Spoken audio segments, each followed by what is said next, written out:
What's going on, guys? This is Joe. I am back with another Hour of Devastation draft. We opened an interesting one. I'm not necessarily a huge fan of Claim to Fame. It's okay. I'm obviously not a fan of Endless Sands either. Um, nor Imaginary Threats. Ramanop Ruins is okay. It's probably my favorite of this cycle of deserts, the uncommon cycle. But I'm not a fan of going that heavily in on deserts in general. I feel like it's a trap, and if you don't get any, then you're just wasting picks early on deserts. Whereas there's one green card in this pack. It's one of my favorite commons. It's one of my favorite cards in the set. Ambuscade is an amazing card. Open Fire is really good as well. But there are kind of a lot of other red kind of pulling people into red. So I'm going to take this Ambuscade. It's the only green in the pack. We're entirely cutting green out. It's an amazing card. Nice piece of removal. Kind of exactly what green wants to be doing. So I'm going to take that. Okay. After that, Oasis Ritualist is the only other green card in the pack. The other things that stand out to me, obviously we've got two gold cards here. One blue-red, one white-red. There's also an aerial guide, which I really like, and there's a sandblast, which I really like. Oasis Ritualist is a ramp deck that we don't know that we're in yet, or is for the ramp deck that we don't know that we're in yet. Committing to two colors that we're not in either one of, or any of these three of, is bad right now, I feel like. But like I said, I like Aerial Guide, I like Sandblast. There's also technically Sidewinder Naga as well. I think I'm going to go with the Aerial Guide over the Sandblast. I think Green-Blue is okay. It, again, kind of makes you want to be ramping into bigger things. Actually, you know what? Blue in general is not that good of a color. So let's try white and see what else comes around to us. But Sandblast is fine. Let's see how it goes. All right, after Sandblast, we've got Desert's Hold. That's amazing. I like that card quite a bit. And you don't need Deserts to make it good. Like, if you don't gain 3 life off of playing this card, it's fine. You're still playing Arrest. River Hoopu is nice. If we had taken the Aerial Guide, we could have taken the River Hoopu. But it's definitely Desert's Hold. If Near Deadlands would have been a nice follow-up to Ramanop Ruins. We could have gone in that direction. Puncturing Blow as well. There's really no good green here. There's Beneath the Sands and Life Goes On. But I'm going to take Desert's Hold here. There's also kind of no good white either. Besides Desert's. I mean, Desert's Hold is great. Don't get me wrong. But yeah, this pack, I mean, the uncommons are amazing, and all 3 of them are still here. So somebody took rare and then or mythic, and then somebody took either a common or a foil, depending on what was in here. So, and over these 3, it kind of leads me to believe there was a foil in this pack that was pretty good. So I'm going to go with Desert's Hold and see where it takes us. Okay, it takes us to an Inferno Jet, which is a great card. There's also Driven to Despair, which is fine. It's not amazing, but I like it quite a bit. There's a Lethal Sting as well. In terms of straight green, there's a Frilled Sandwalla and a Harrier Naga. In terms of straight white, there's Jeru's Renunciation and Mummy Paramount. Mummy Paramount kind of wants to be in the black-white zombies deck, which we're not really in yet. Even if we were to cut green, these 2 cards are not specifically for the Mummy deck. Black seems to be the best color in this pack, although Inferno Jet's really good as well. But we've been passing a lot of good red. I might take Driven to Despair here. Again, I say black is the best color because of Lethal Sting combined with the Despair half. Here, there's a Black Desert as well. But I think I'm going to go with Driven to Despair over the Frilled Sandwalla or the other card. We have an Hour of Eternity, which is very heavy investment in blue, which is a color we haven't touched yet, and it's not that good, which is why nobody else has touched it either. There's also a Blue Desert, but there's a Rampaging Hippo, a Gift of Strength, a Steadfast Sentinel, and a Disposal Mummy, and a Quarry Beetle. I overlook Quarry Beetle because if we're not in deserts, that's kind of what this card wants to be. And if we're going to be taking a high drop, big power creature, I'd much rather have the Rampaging Hippo. Plus, it has cycling if we're low on lands. So I'm going to take the Rampaging Hippo here. There we go. It didn't want to do it at first. Okay. So we've got 2 defeats in Chandra's and Liliana's. We've got Oketra's Avenger and Dauntless Aven in white. We have no green in this pack, which is something to be aware of. Either one of these is a great card. The problem with both of them is they are very weak to -1/-1 counters. I think in that respect, this card has flying and can untap things, but I think this one's better. You can exert it to make it a 3/1, preventing all combat damage to be dealt to it, which really just means your opponent doesn't want to block it. So they're either going to take 3 or either throw away a creature, or if they have something big enough to block it, they'll probably just do that, but they might be afraid of a combat trick of some kind. So I think I'm going to go with Oketra's Avenger. Okay, we've got, well, Nissa's Defeat is not really a card. We've got Dutiful Servants and Feral Prowler. We're kind of in the tail end of this pack, although there is a Red Desert. There's a Crash Through, there's a Granitic Titan, and these blue cards are not much. So between a Feral Prowler and a Dutiful Servants, I actually like both. I think I like Feral Prowler a little bit more. I prefer, if I'm in green, I want to have lower drops to be more aggressive. It is a 1/3, so that kind of goes counter to that, and especially since we just took the 3/1. But I think I'm going to go with it. It does let us draw a card if we're blocking with it.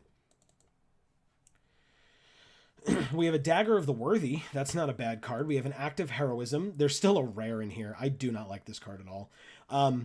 And there's a Solitary Camel as well. Frontline Devastator is not bad, and neither is Aven Reedstalker. And the Solitary Camel wants you to have deserts, which we don't. So between Active Heroism and Dagger of the Worthy, I think I'm going to take the Dagger, actually. Active Heroism is a fine combat trick. It wants you to be more defensive, which is why it has the block an additional creature. But I like Dagger of the Worthy. It's for being more aggressive, hence the Afflict. Okay, and then here's an Active Heroism anyway, and my Endless Sands came back. I guess nobody wanted it. So did my Claim to Fame, interestingly enough. And Kenra Eternal and a Scrounger of Souls. I'm going to take this Active Heroism. I don't really see a point to Endless Sands. It's not, I don't know. There are decks that want it. I just don't think mine is it. That's a little bit more dirtily than I'm trying to be a little bit more aggressive based on what I have here. So I'll take the Active Heroism. There's a Steadfast Sentinel. Graven Abomination is nothing, and Saving Grace is okay. It gives a creature +0/+3, and you can have all damage that be dealt to you get dealt to that creature instead. It has to be a creature you control, so you can't do any shenanigans there. But I think I'm going to take the Steadfast Sentinel here. That's a 4-mana 2/3. That's fine. It's a creature, and we want bodies, so... Okay, so we have Beneath the Sands, Life Goes On, we have a Kenra Eternal, and a Tragic Lesson. There is the Despair half of Driven to Despair, so for that I'll take Beneath the Sands. If we end up splashing black in some way, we've seen some serviceable black going around, so it's definitely possible if we open something nuts, we can try to splash black with a Beneath the Sands. So I'll take that.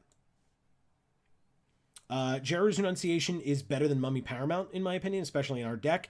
And again, even Reedstalker is not bad, but I'm going to take the Jeru's Renunciation. Card's not bad at all. And a Steadfast Sentinel. That's fine. We might not play both, but I'll take it. Seer the Last Tomorrow is nothing. And a land. All right, Pack 2. What do we got in Pack 2? Angel of the God Pharaoh is... the only pick for us. Hour of Promise is in our colors, but we don't have 3 or more deserts. We're definitely not having that. So yeah, I guess it's Angel of the God Pharaoh. I'm not even super happy about this being our first pick, but Jace's Defeat is not a card, and neither is Crook of Condemnation, even if we were in blue. So yeah, I mean, there's another Beneath the Sands, but we don't need it that badly.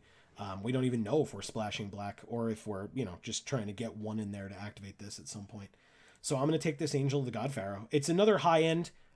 It's the same idea as Rampaging Hippo. It's got less power and toughness, but it's got flying. So, yeah, let's go with that. I mean, obviously there's Disposal Mummy here, but this pack in general is bad for us. I'll take the Angel. There's Farm to Market. It's the farm half is good in and of itself, even if we don't use market. There's a Sidewinder Naga, a Ronus' Stalwart, and a Harrier Naga. I like Ronus' Stalwart or Harrier Naga here as well. Ronus' Stalwart can't be blocked by creatures with power 2 or less and becomes a 3/3 if you exert it. And again, the nice thing, if we end up with any of the... well, if we use our active heroism, it untaps a creature. So we can turn it into a blocker if we need to, even after we've exerted something, and then it'll be untapped to attack again the next turn. Again, same conversation about Solitary Camel and Sidewinder Naga, but I think between Ronus' Stalwart and Farm to Market, I might just take the Stalwart here. We did see Claim to Fame come back pretty late. That may just be because those two colors weren't being played, but I'd be happy to take this if it comes back. It might just come back. So I'm going to go with the Ronus' Stalwart instead. More 2-drops is better. Okay, there's an Aven of Enduring Hope. There's another Oasis Ritualist. There's a Consigned to Oblivion, which is not in any of our colors. God Pharaoh's Faithful isn't that helpful to us. You don't even gain life off of green, and that's our second color after white. So it's either an Aven or another Dagger of the Worthy. I think in this case I'll go with the Aven, and if the Dagger comes back, I'll take that. I like Torment of Venom as well, although it's double black, so even splashing it would be kind of difficult. So I'm going to go with the Aven here. Again, over the Ritualist, because we're not really trying to fix our mana for a third color. There's another Aven. There's another Sidewinder Naga, another Solitary Camel. There's a Manticore Eternal, which is sweet, and a Razaketh's Right, which is not much. So in general here, I'm looking at the Aven, and I don't even know that there's anything, if it comes back out of this pack, that I would take. But yeah, I'll definitely take another Aven of Enduring Hope here.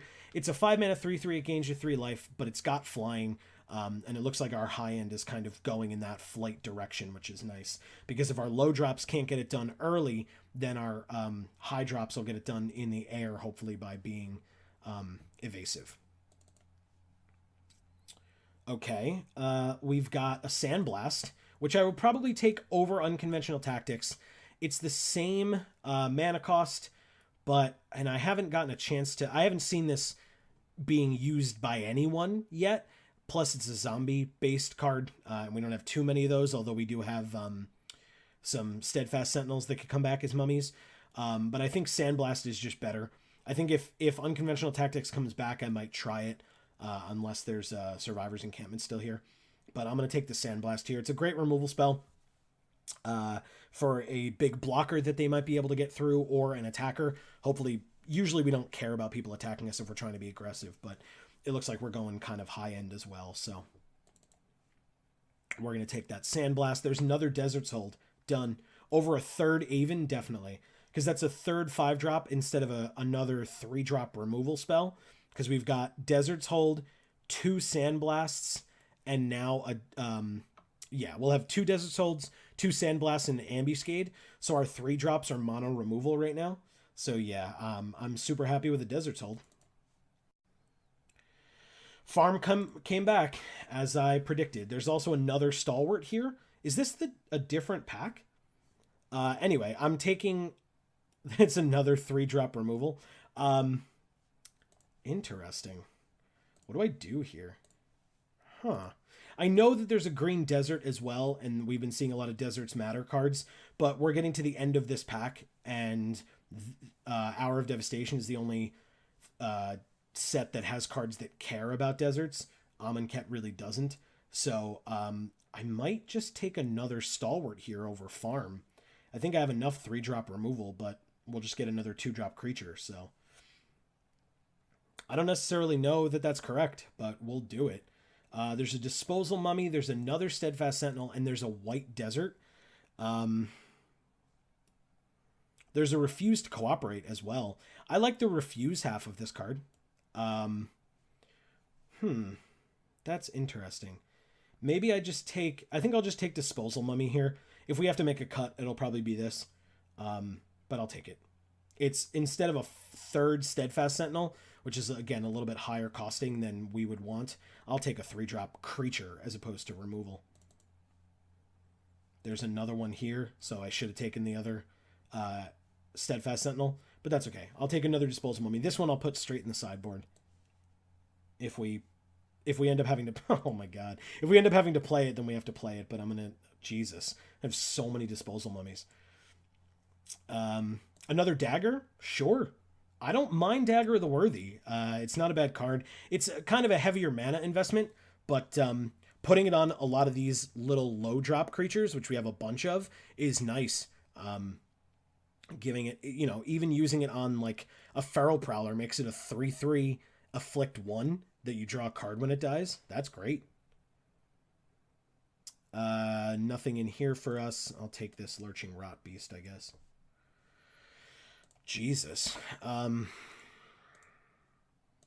guess it's Graven, but I hate this card so much. I'll take this Full Art. Probably should have taken that Mountain as well, but that's fine. And a land. Okay. And our last pack, Amonkhet. We need 2 more playables technically, although there are some cuts we could make. Let's see what we get. Wow.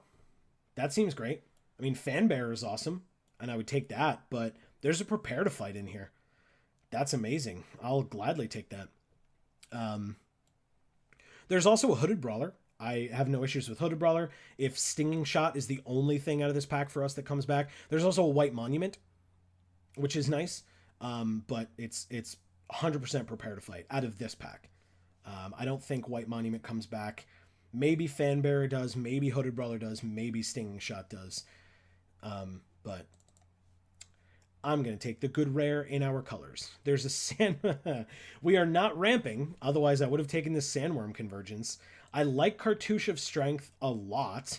Otherwise, Spearmaster's fine. Kudu's fine. Supply Caravan is fine if neither of these two were here. But I'm going to take the Cartouche of Strength. We're not ramping. Otherwise, I'd take this. I mean, somebody's been taking the Oasis Ritualists. Maybe they'll get a Naga Vitalist or something, and then they'll use this. But I'm going to take this Cartouche of Strength. It's still just a fine card, and it's basically a 3-mana removal spell, which is kind of where we're going here, if you don't count these Disposal Mummies. Okay. Gustwalker. At first I was like, oh, this pack's kind of bad for us. But there's a Gustwalker here. What better 2-drop creature is there? Okay. Fanbearer over Oketra's Attendant. It's another 5-drop flyer, but this one comes back again. So we'd have 3 5-drop flyers. Or there's a Fanbearer or a Hooded Brawler. I think if we're trying to be aggressive, unfortunately, Fanbearer is not what we want to be doing because we don't care as much about them blocking. We want them to be making tough blocks. Hooded Brawler would probably be... It'd be better for us in the early game, obviously, and with our Daggers of the Worthy. But Oketra's Attendant would be better later, but it's a little redundant. It does have Embalm, but I think this is actually a tougher choice for me. I think I'm going to go with the Hooded Brawler here over the Oketra's Attendant. Darn it. No. Hooded Brawler's a common, and we've seen another one. We haven't seen another Attendant, so I'm going to take that. I'm very indecisive if you haven't figured that out yet. This card will be great for us. I don't know if you've noticed, but we have plenty of creatures with converted mana cost 2 or less to bring back from the graveyard. That's kind of been our jam. So let's go ahead and take this Devoted Cropmate over Heaven. I'm not super concerned about flying creatures. We now have 4 flyers at higher end. So, and we might pick up Stinging Shots later. But Devoted Cropmate's an amazing pickup here for us. Bitterblade Warrior. Yes. Yes. 2-drop creatures all day. Oketra's name's not bad. Shed Weakness, same idea. This one cares more about zombies, and it's for your whole team, whereas this one is 1 creature, and it can remove counters if that's a thing that matters in that moment. But Bitterblade Warrior is just better than all of it. Especially for our deck. I mean, in general, but especially for our deck. Initiate's Companion or Quarry Hauler. I think I go with the Companion here. Yeah, more 2-drop creatures. I'll take every 2-drop that they will give me. I'll take a Jarrow's Resolve, but I'll probably put it in the sideboard. It's better than a Haze of Pollen.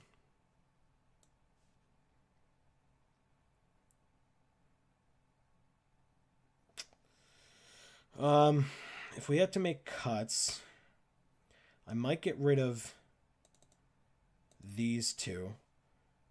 We still have all of our 2-drop creatures, as well as our daggers.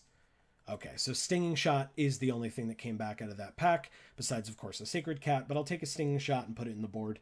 That's important if we do face off against a bunch of flyers that we don't want to have to deal with our flyers. So,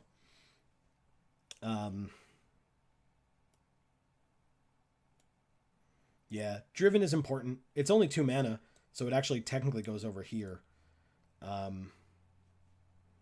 Which means our 4-drop slot is pretty weak.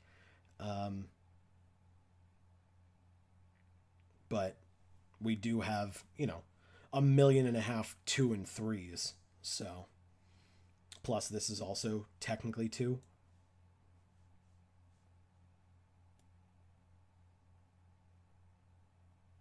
It could be 6 if you do both, but I don't think you have to. There's also Start. We wouldn't be able to cast Finish, because I don't think we need to be adding more stuff to this deck. So I'll probably just take the Ornery Kudu. It would be kind of nice to be able to splash Finish and Despair out of here, but I don't know that it's totally necessary. I'd rather have the Kudu. I'll take the Kopesh, but it's going in the sideboard. I already have enough equipment, I think. This deck is pretty full up on equipment. Let's see. What else are we cutting out of here? Maybe the Disposal Mummy?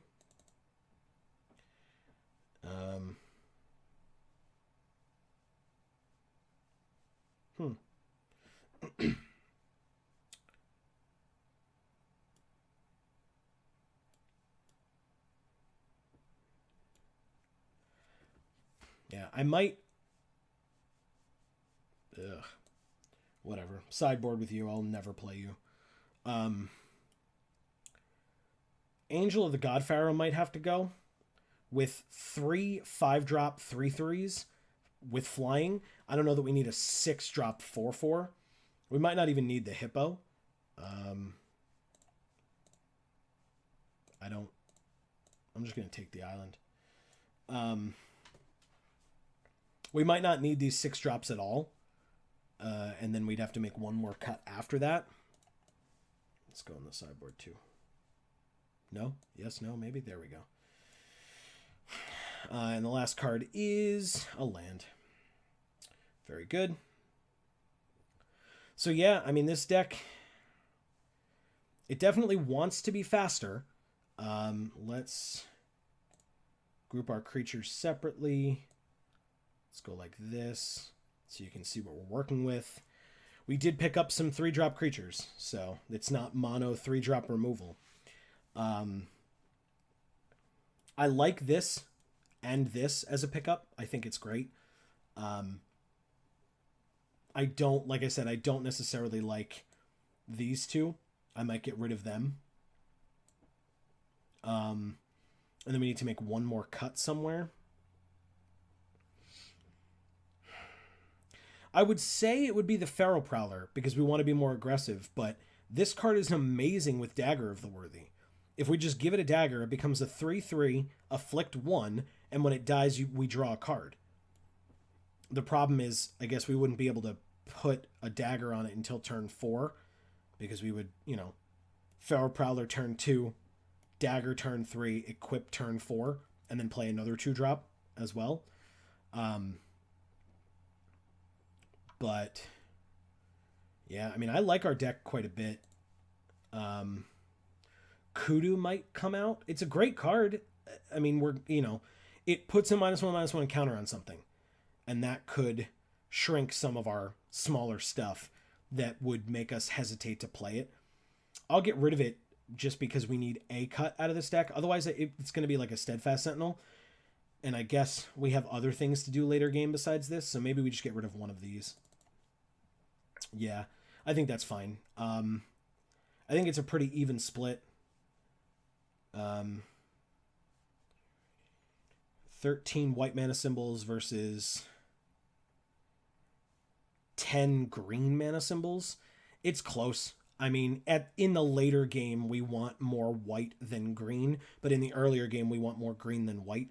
So it's a pretty even split. I would just do one more white than green.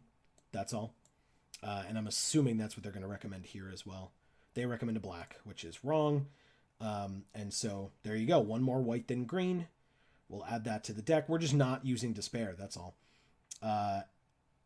And with 9 and 8, what that means is we get rid of, just because I can, I will get rid of a forest and put in our full art forest instead.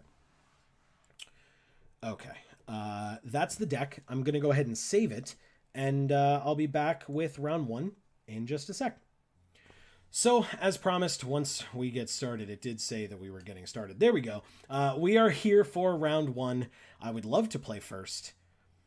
This seems like a fine hand. One thing with like a million 2-drops is we probably won't be short on mana. I don't know, ever. So let's play a land and pass. We have Bitterblade Warrior, Dagger of the Worthy. We have Sandblast as backup, and we have Prepare to Fight if we... we have the prepare half at least if we need it. I'm assuming they're done as well. Okay, so now we get to... Ooh, we have Oketra's Avenger as well. I think I'll play that one first. If they don't play anything on their turn 2, then we're pretty good. They're going to cycle Scarab Feast. That's fine. And then they take their turn. Were they digging for land, maybe? All right, so they're black-blue.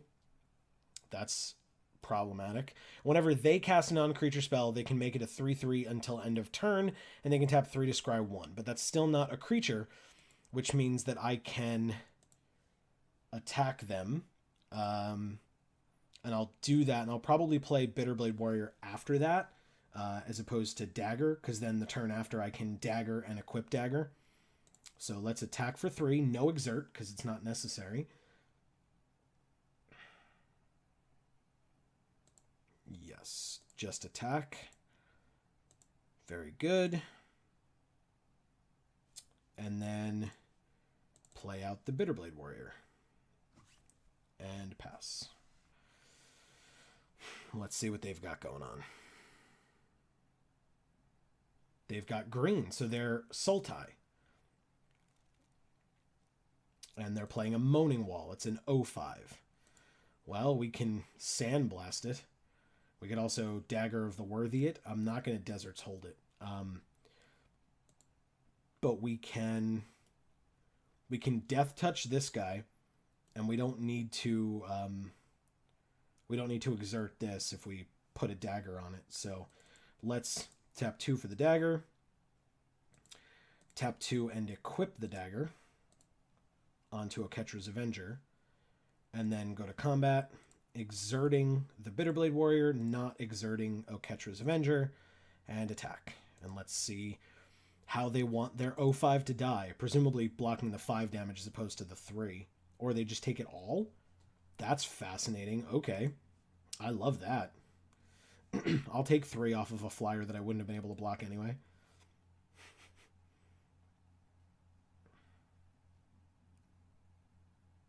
Can we win next turn? We might be able to. Lethal Sting. Okay, so they shrink this to kill this. That's fine. Okay, so this won't untap, and this is a 3/3 that's going to attack us now. That's fine. We go to 17.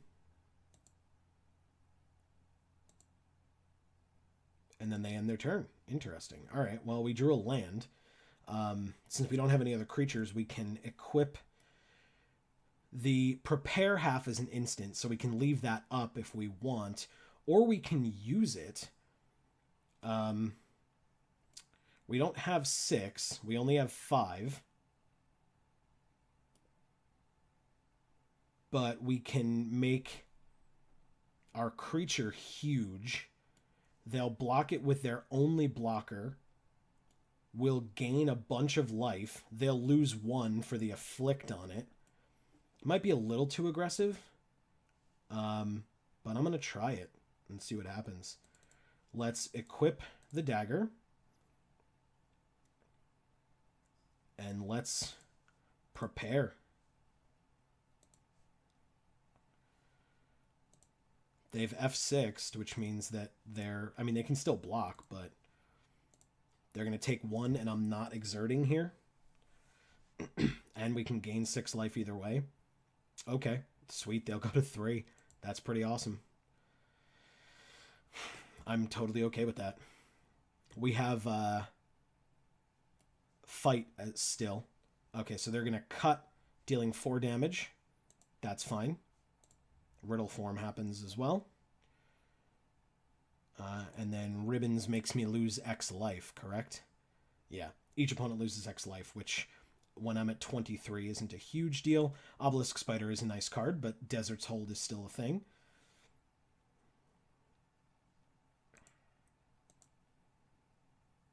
Come on, 2-drop creature. There's enough of them. Oh, okay, 3-drop creature. We can't do all of it. But this thing isn't going to block until next turn. So we can play Ornery Kudu, equip Dagger on it, and it just becomes a 4/3. So it can even block this. It wouldn't be the best plan, but it could. Because I don't see a need right now to Desert's Hold or Sandblast anything. So let's Kudu, putting the counter on itself. And then equip it with the Dagger and pass.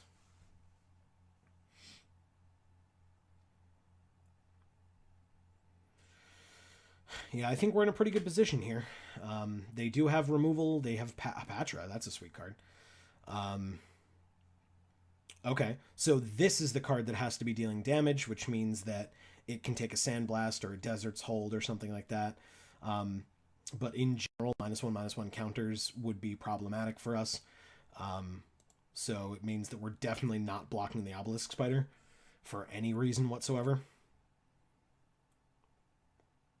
So it would be a free attack, but they're probably going to want to leave it back as a blocker, I assume. Yeah, okay.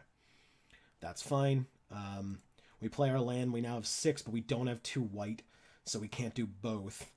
But we can... I'm gonna attack, because of course I'm gonna attack. And then I'll just... If they block with the Spider, I'll Sandblast it. If they block with the Moaning Wall, I'll just let the Moaning Wall die. And the same thing with if they block with Hapatra, because it has to deal combat damage to me. Although I guess the problem is this is gonna be able to get in. It deals me 2 damage. It puts a counter on my Kudu, making it a 3/2, and they get a Death Touch Snake.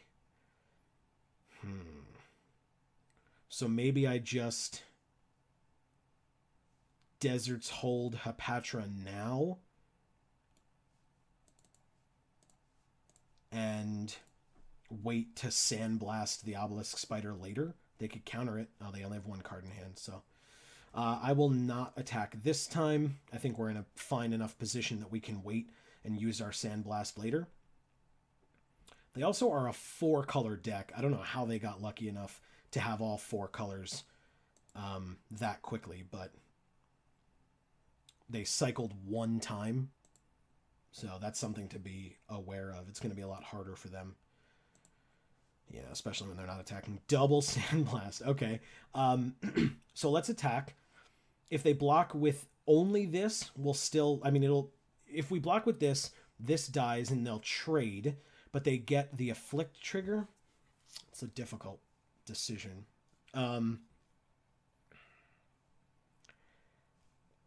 I still think I attack. They're going to want to put a -1/-1 counter here, which they're not going to get to do at all because I'm going to Sandblast it no matter what. And if they only block with this, then this dies. Because I'll use Sandblast on it as well. And I don't care about... Now that Hapatra's got Desert's Hold on it, I don't care about her getting in, or at least I'm not afraid of it. So let's see how they choose to block, because they have to. Otherwise they die. If it's a double block with this and this, that's fine as well. I'll trade my creature off for this and sandblast this. It's a good 2-for-1. Yeah, that's fine. I figured that would be what happens. So let's go like that. For blocking order. Okay, they lose 1 life. And I can sandblast the obelisk spider in response to the trigger, I guess. Again, they have 1 card in hand and 1 mana, so I didn't imagine that they would be countering it. But now we need some creatures. I mean, if they're not casting non-creature spells, we're not at a threat at all. But yeah, let's see. Okay. That's going to be the end of my turn. I can't equip the dagger to anything, so that's it for me. Let's see what they got. They have another land, and they have 1 card in hand with 7 mana available, but no attackers if they don't play a non-creature spell, and they're at 2. Okay, they're playing... Oh, they could be... Okay, so they have Aven Initiate. They also technically can do ribbons, because they have 2 black. They can do ribbons for 5 right now, which would bring me to 15, which is not a huge deal, because they don't gain the life back. But they have a 3/2 flyer, which is fine.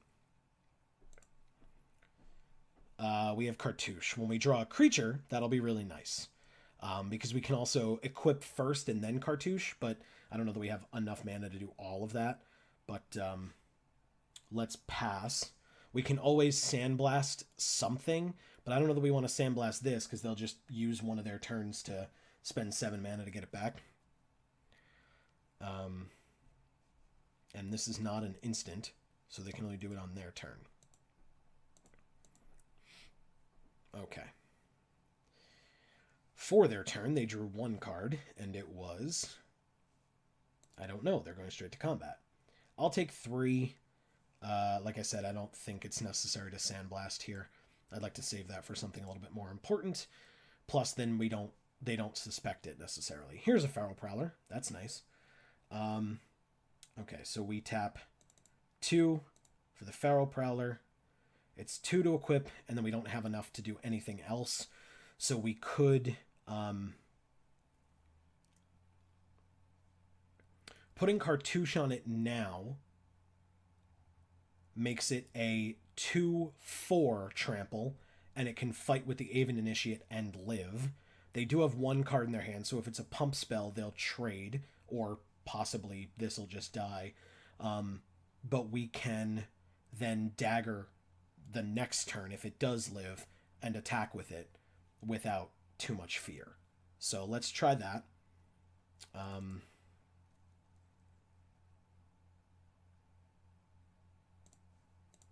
Cartouche. Plus, we can attack. I mean, I guess it depends on what card they have in their hand.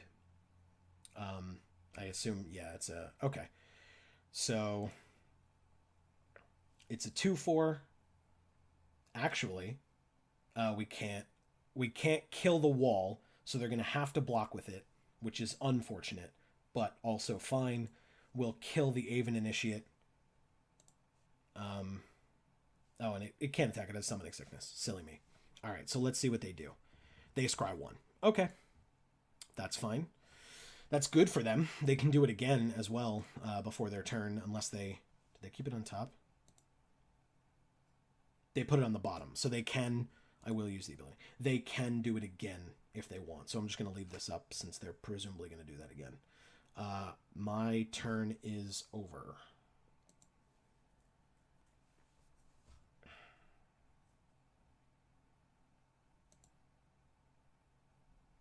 That's it for me.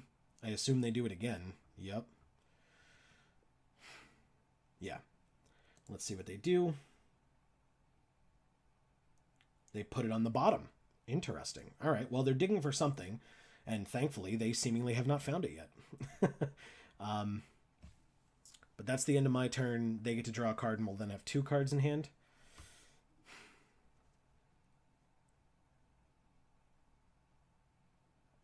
They drew a land, or at least had a land. They're playing something. Oh, they're laying claim to my Feral Prowler. Interesting. Okay, well, it still has Summoning Sickness. Even though it has trample, that's not as relevant. But Riddle Form gets active, so they can attack me for 3 this turn.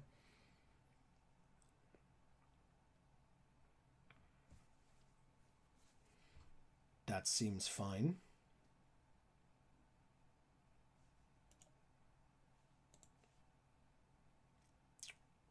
Okay.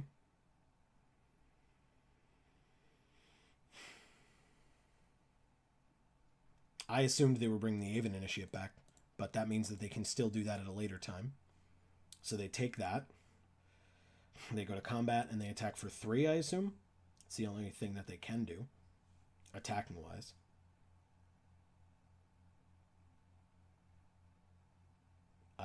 I assume they attack for 3.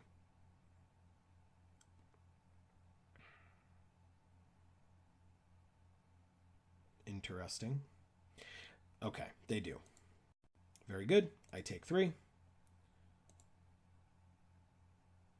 And that's it.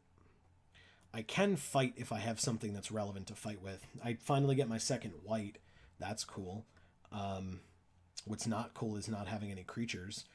I could kill my Feral Prowler if I wanted. The Cartouche went away? That's interesting. I don't know that I knew that happened. Okay, that's fine. Anyway, Sandblast is here if something crazy happens. I could kill the Riddle Form. I don't know that I want to. I'm not too concerned, but I guess I'm at 14, so it's a thing that could become a problem soon. But right now they just have a 1/3. That if it dies, they get to draw a card. So they'd probably be fine with that. So I'd rather not kill it. All right, they drew a card. Let's see what it is. Okay, they go straight to combat, which means they can attack for 1, and I will take the 1. Happily. And I drew an Aven, which means I have a flyer, which means if they don't have an instant to make this into a flyer, I will win on my next turn. Okay, let's play the Aven and equip it. Okay, I gain 3 life. I go to 16. And then I will equip it with a Dagger. So it becomes a 5/3. Oh, they're scrying. That's fine. Once again, let's see what they do. They put it on the bottom. I'm then going to end my turn, and they scry again. I don't know what they're digging for, but I hope they don't find it. Put it on the bottom. Okay. And they only have 2 mana left, so that's it. In response to me daggering of the worthy, they scried twice and put them both on the bottom. Okay.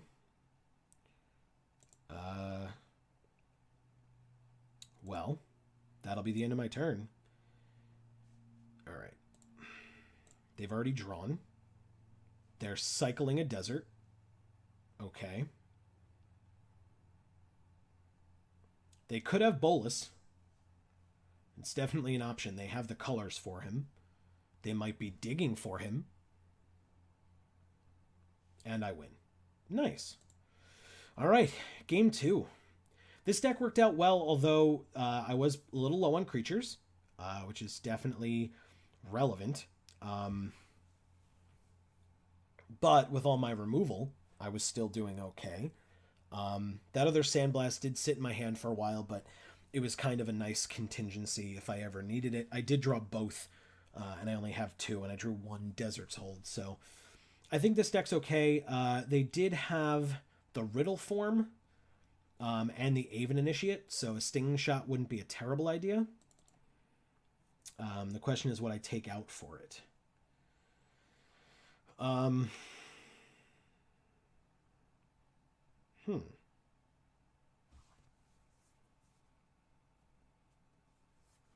Or do I do my classic, and by classic I mean I did it last week as well, just put in the Stinging Shot and not take anything out and make everybody mad at me.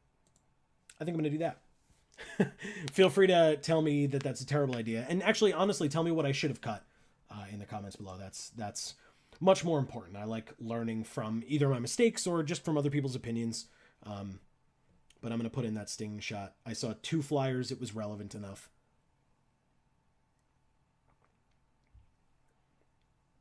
The only color they didn't have was white. Okay, so I have 3 with 3 2-drops and a 3-drop. This is a fine hand for me. I have double white. Not super irrelevant. Not really an issue. They kept 7. I kept 7. And they play a desert to start. That's fine. They end their turn. It's my turn. I get a Gustwalker as well. That's pretty awesome. All right. Well, I have turn 2 plays. Question is which one? 2 green, 2 white, 2-drop creatures. See, and I was worried about not having enough creatures this game. All right. Do they play something for 2? They do not. Okay, well, I got Driven to Despair. That's cool. I'm going to do the same thing I did last game and play Catcher's Avenger. No need to give out any more information. Let's see what happens. It's their turn. Do they play something to stop me from attacking with my 3-1? Or I could just exert it, but we'll see.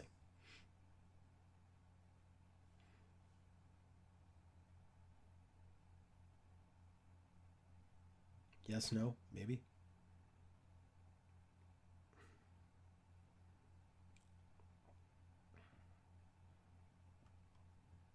This is a really, I like this card quite a bit. It's a pain in the butt to deal with. They do have ways of putting -1/-1 counters on things. We saw that last game with their green and black combos. So that's my favorite way of dealing with this card when I'm playing against it. But when I'm playing with it, I just hope they don't have any of those cards. That's all. Okay, that took forever. And they ended their turn. That was annoying. All right, I'll play a land. Let's attack first, just in case. No need to exert. I assume they might have like Splendid Agony or something. I get to wait again. Okay. We are just attacking. They take it. All right. Let's, since they love 3/1s so much, let's give them another one.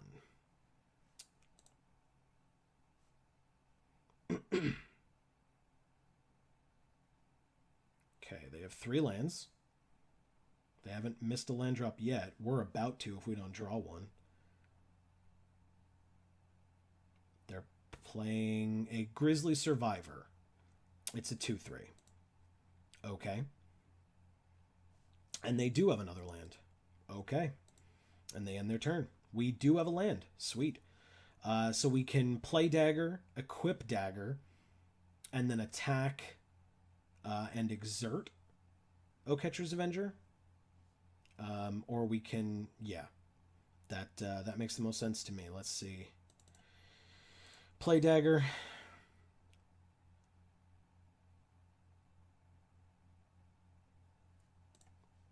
Equip onto the Avenger. And then attack and exert.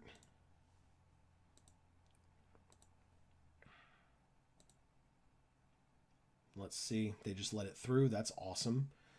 And that'll be my turn. I'm not super concerned about this guy. I'm happy to block with this.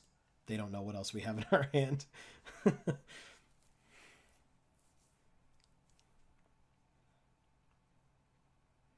Okay, so they're going to cut on this guy. That's fine. I am more than happy to take 2 and or 4 damage. Okay, I took 2. Fine. We have, oh my god, we have Prepare to Fight. So we can just untap this and attack for 7 and gain 7. And then play a Feral Prowler or a Gustwalker as well. Yeah, I'll definitely do that. That's disgusting. Okay. Um, let's. We could also draw a card, but that's not relevant this turn. So let's attack first. We attack for 7, no exert. They go to 5, and we go to 25. Wow. Let's play a Gustwalker and represent lethal next turn if they can't block a flyer. Because we just equip the dagger to it, exert it, and then it's a 5/3 flyer, and they die. Removal. Totally fine. Totally fine.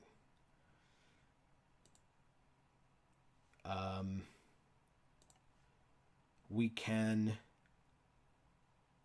give it trample and draw a card and play Ornery Kudu, putting the counter on itself. So let's do that. We could have also fought, I guess, but we would have needed to buff toughness, and we don't have a way to do that. So we'll do that. And then go to combat. Exert. If they don't block, they lose. And otherwise, they're taking 3. They're taking 3 and losing 1, so they go to 1. Yep.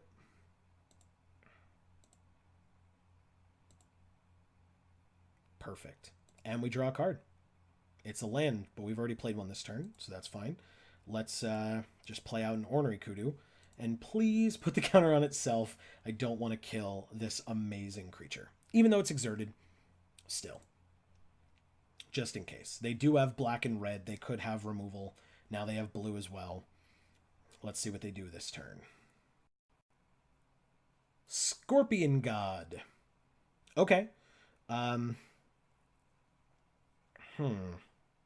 Well, that's pretty good.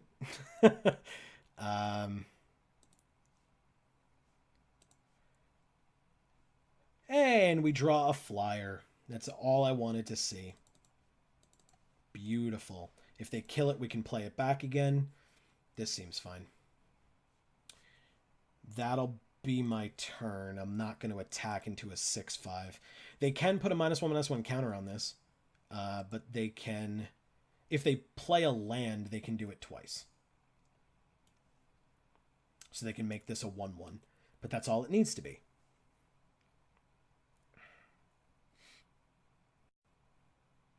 Okay. Oh, it's on this. Well, that's fine. I'm not going to use that to win. I'm going to use the flyer to win. Yeah, they get to draw a card. That's fine.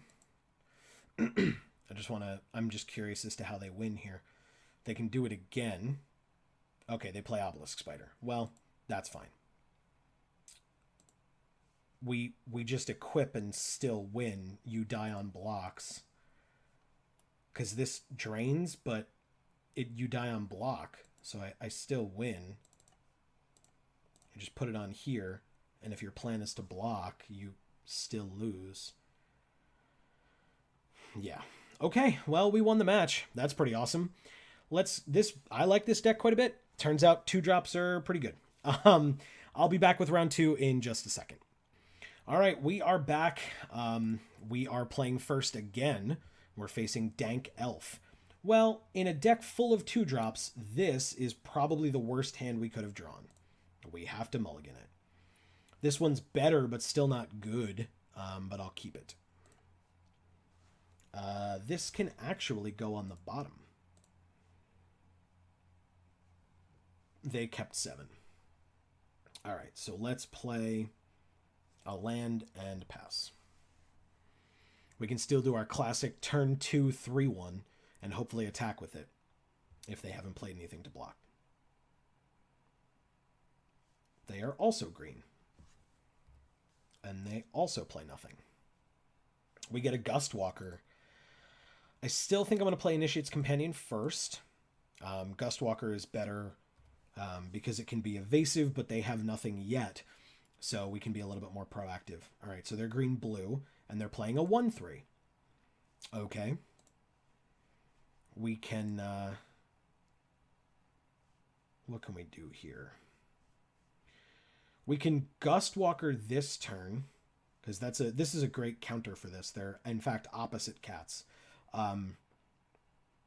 We could Sandblast, but I feel like that's kind of a waste.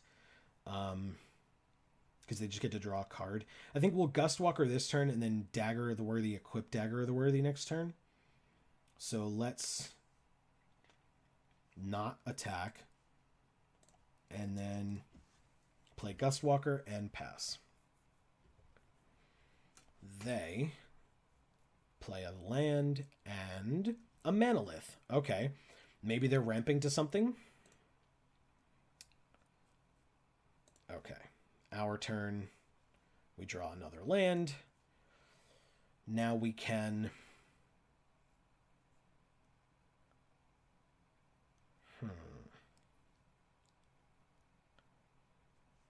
Yeah, let's Dagger, equip Dagger. Onto the Gustwalker, because next turn we'll have 5, so we can Sandblast and change the equip. But I'm just going to give this flying by exerting it. And they'll take 5 in the air, going to 15. Very good. And that'll be my turn. Like I said, next I can make it a 5/1 and Sandblast whatever they block with if I need to. All right, 4 lands and an Oasis Ritualist. They're definitely ramping to something and or fixing their mana into needing a 3rd color of some kind, but we'll see. All right, drawing another land. Eventually that will become a problem, but not right now. Let's change equip on the Dagger. If they double block, Initiate's Companion will die, and I'm okay with that, but I can still Sandblast the other one. So let's attack.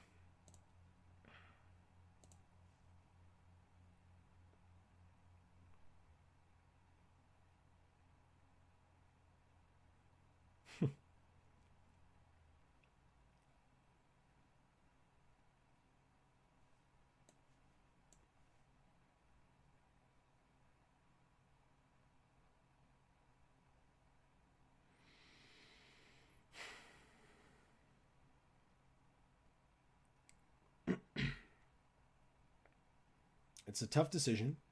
I understand that. They take 1 if they block, which is not the worst thing in the world, but for them. But I would get to untap itself or the Gustwalker or something. All right, so Afflict 1 happens first. I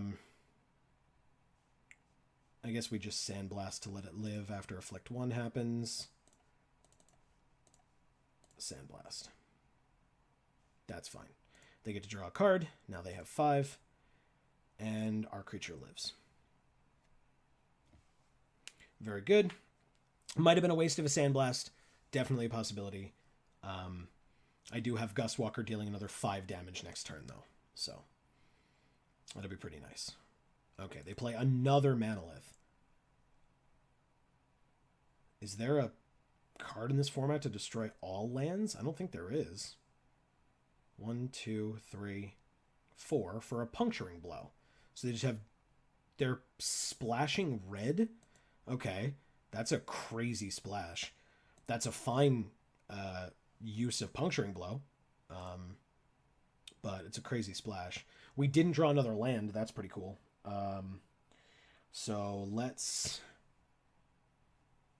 attack first and see what happens. If they take it, they take it. They don't know what we have in our hand.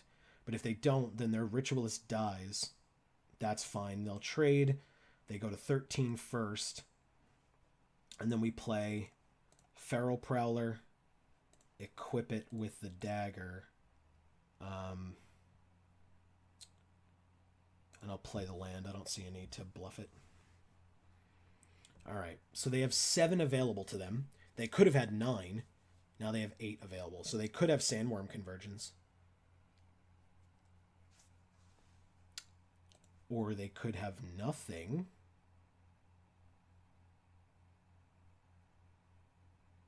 They have 3 cards in hand. I can't imagine they're playing nothing. Okay. That's better.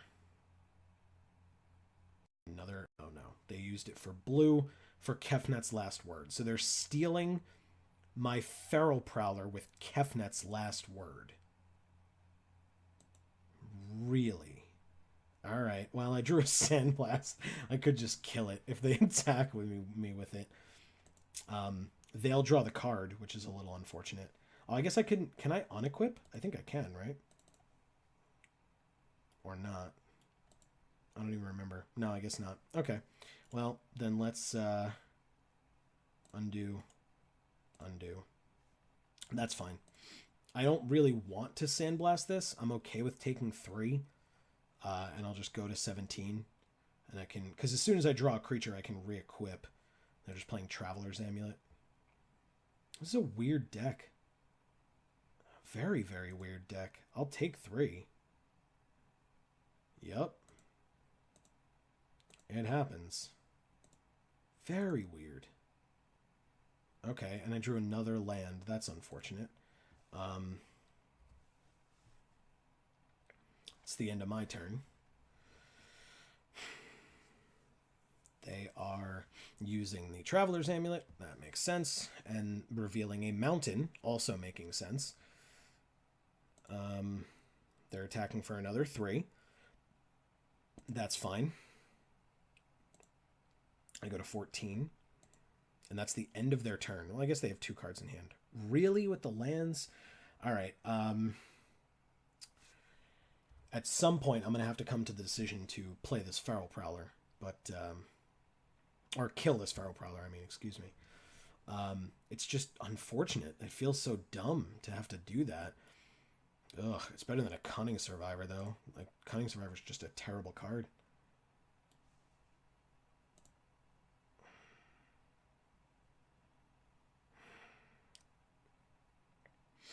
They have 2 cards in hand. Do I kill it? I guess I killed something stupid with Sandblast earlier, too, so... Whatever, they get to draw another card. It's unfortunate. It was a land. Okay. I drew another. Really? Alright, well, I can equip... If I get any creature, I can give it +4/+0 and afflict 1 twice, which seems ridiculous. This is weird. Weird game that we're playing right now. I'm going to take 1. I'm going to actually be attacked by a Cunning Survivor. I don't know that that's ever happened in this format to me. They're playing something. It's a giant spider. Okay. This person has very weird cards in their deck. Ronus' Stalwart. Okay, that's something. Ronus' Stalwart gets played. If they have another Kefnet... Oh, they're just countering it. Okay, fine. Well, there's not much I can do about that. I'm drawing blanks. So, let's see. This turn I'm going to take 3 and go to 10.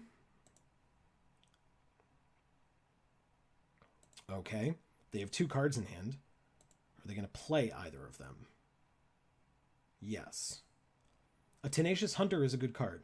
They don't have anything that's been giving -1/-1 counters, at least from what I've seen. And we draw another land. Sweet. I take 7 and go to 3. This is ridiculous. Yes. All of that happens.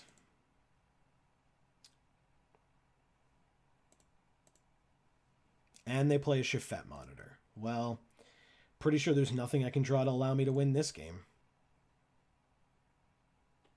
It's a 2/3 that could become a 6/3, which I block the biggest thing and then take 7. So I get to concede. Great. Okay, well, let's go to game 2. That was very unfortunate. That is not the way our deck should work. I didn't see any flyers for Stinging Shot, did I? Not that I recall. They do have Kefnet's Last Word, so they could steal one of mine, but I don't think I'm going to play that ahead. We have an angel. I don't see anything else to add in here. They had such weird stuff in their deck. So weird. I don't fully understand it myself. All right. I would love to play first. I would love to have this be a keepable hand. It's not great, but I'm definitely going to keep it.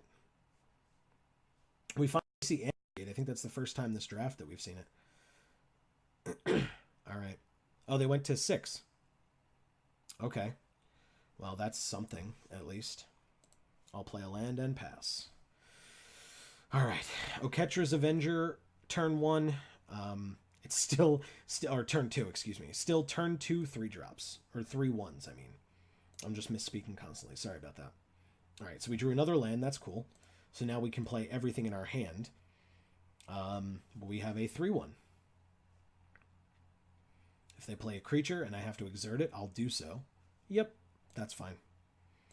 I'll exert it. I'll also have an Initiate's Companion. They won't know that, though, because I'm going to attack first. Ooh. No. That's an interesting choice. I don't think I do it. I think I just exert.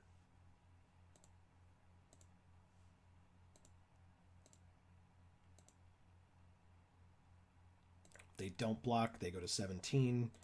And then I get to play an Initiate's Companion and pass. The classic Initiate's Companion versus Feral Prowler again. All right, so they have 3 to play a Heckma Sentinels with.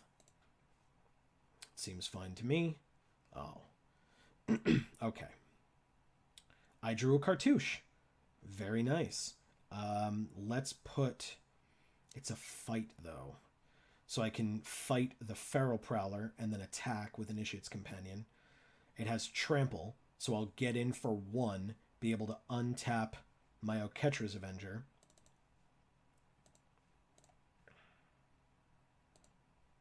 Yeah. Now it's a 4-2. It can kill their 1-3. Yes. They draw a card. And then I get to attack for 4. And if they want to trade, I will allow that trade and untap the Oketra's Avenger. That's my turn. I still have 3 removal spells, which is good. Yep.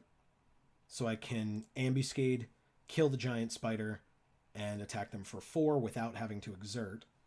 And I don't have a 5th land, so that's fine. So let's Ambuscade here and there, and then attack for 4 without exerting. Very good.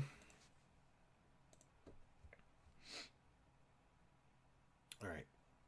We're doing okay here, I think. Let's see how this works for us. They play a Manolith. Yes. Good. Do that more. Okay. And they're playing something else. Nope, they're not. They're going to combat, which doesn't matter. They're ending their turn. Okay, great. Land? No, another Desert's Hold. Interesting. All right, well, let's attack and see what they do with this. Just attacking, please.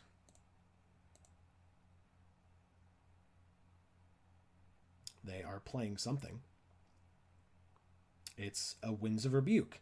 So they bounce it back to my hand, and we each deck for 2.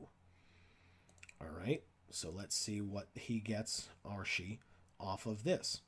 They get 1 of my Sandblasts and a Feral Prowler, a Manolith, and a Forest. I guess I'll replay this Oketra's Avenger and pass.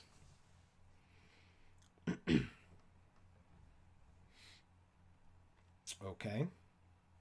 Actually, that's nice of them. I didn't have anything to play that turn. So, because they didn't have anything on the field, and 3 of my cards are interactive, and the other one costs too much. So, let's see. They play an Ominous Sphinx. Okay, so that's going to have to get sandblasted.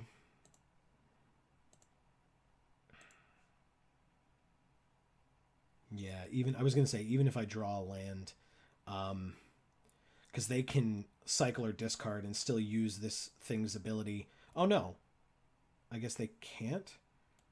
It's activated. This is a triggered ability, not an activated ability. Yay, Magic's rules. Okay, so I'm going to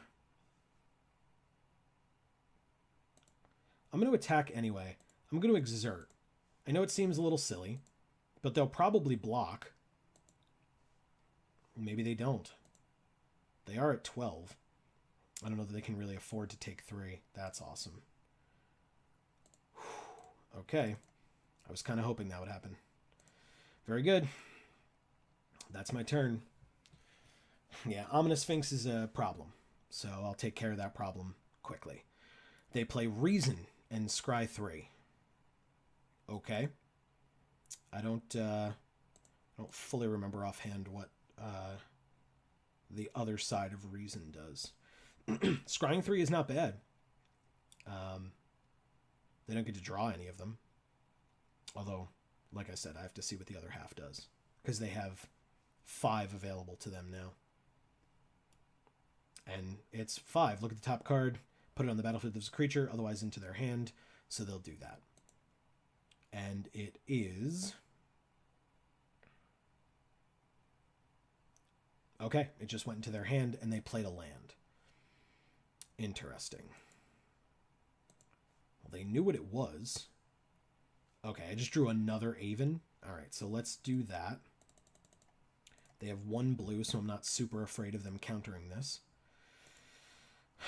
And that's my turn. I can attack for 6 next turn, and they can go to 6 if they can't block it, and even if they can, I can Desert's Hold 1 thing, like that. That's a very important Desert's Hold target. Yeah, no, I'll definitely just Desert's Hold that immediately. And I drew a Dagger, so I can play Dagger and Desert's Hold, but I can't equip. That seems fine. Okay.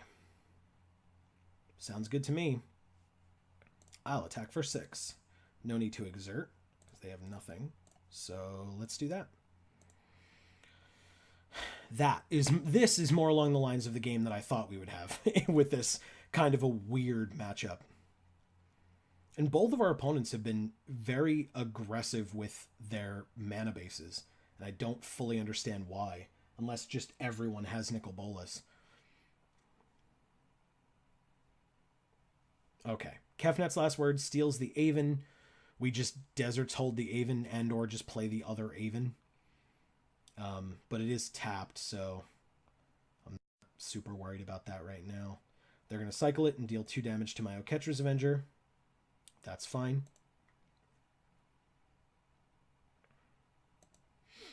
Because this turn I can attack with the Aven, gain another... oh, I can't attack, but I can play the Aven, gain another 3. Unless, let's see what I draw. Okay, it's just a land. That's fine. So, let's go with another Aven, gaining the life, and passing. They now have an Aven as well, which I will not block if they decide to attack with it. Okay, I didn't think so. But, thankfully, I have another Desert's Hold. And I can deal 5 to them, which is not quite lethal, unfortunately. But I am gladly going to Desert's Hold my own Aven here. Yeah, let's do it.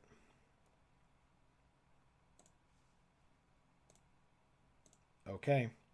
Take 5, go to 1. That's what happens. All right, sweet. They have 1 card in hand, and I'm top decking. I think they're just at the tail end of knowing... yeah, we win. Sweet. All right, game 3. I don't see any need to switch anything in. I predicted correctly with them stealing one of my flyers, but it didn't really matter because we finally had enough removal against this person. So I'm just going to ship it back. If we draw well... again, they have a wonky mana base. We should be fine. We are 2 colors. And these daggers are incredible. These are working really well in this deck.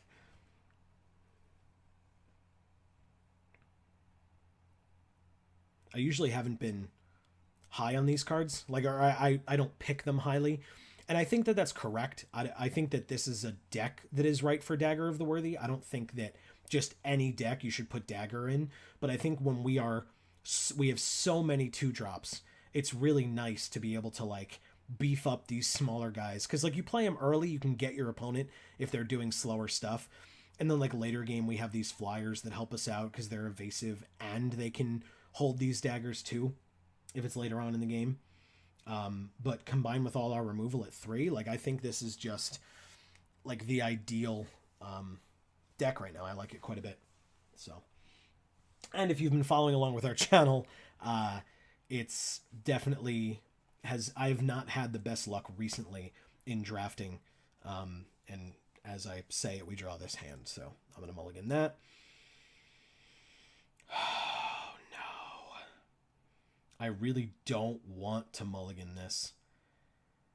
They went to... Oh, they kept 6. All right. And they're playing first, so we're on the draw. Let's just double check that. They chose to play first. So we're on the draw, and we have a scry. So I'm going to riskily keep this hand. We scry an Oketra's Avenger, which is going to have to go on the bottom because we need that second land. We do have 2 turns for it. And we saw 3 cards. But this is very risky. Land? Not a land. All right, well, we still aren't screwed yet. We're screwed if this isn't a land. If the next card we draw is not a land, then we're screwed. They activated Traveler's Amulet on their own turn and revealed a mountain and then played it. That's a bad sign for them, which is a good sign for us. Land. Yes. Okay. We play Initiate's Companion here because they have no threats out yet. They do have red, which means they can burn it or something. But I'm not super concerned. Now that we have at least 2, we can do other things. And as long as it's not Magma Spray, we can get it back. Yeah, they have Heckma Sentinels. That's fine. Land? White, maybe? No, too much to ask, I figured. All right. We can... I don't think we can attack this turn. That's my problem. I think I'm going to play this Feral Prowler. We're going to miss a land drop, which sucks. But I'm going to play this Feral Prowler as a blocker.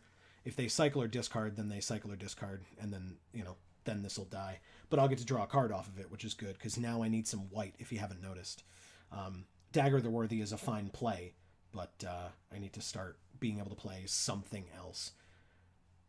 They have a Gift of Paradise. Okay. They gain 3. That's somewhat relevant. They do attack? No, they do not. I didn't think so. All right. Land. Not a land. It's a Gustwalker, which we still can't play. All right, so let's play Dagger and pass. Next turn, we can equip Dagger if we don't draw land on our 1/3, which would make it a 3/3, which would mean it's a much more viable blocker for the Heckma Sentinels and or really anything that they can play out at this point. They have 3 cards in hand and have been just beefing up their lands. So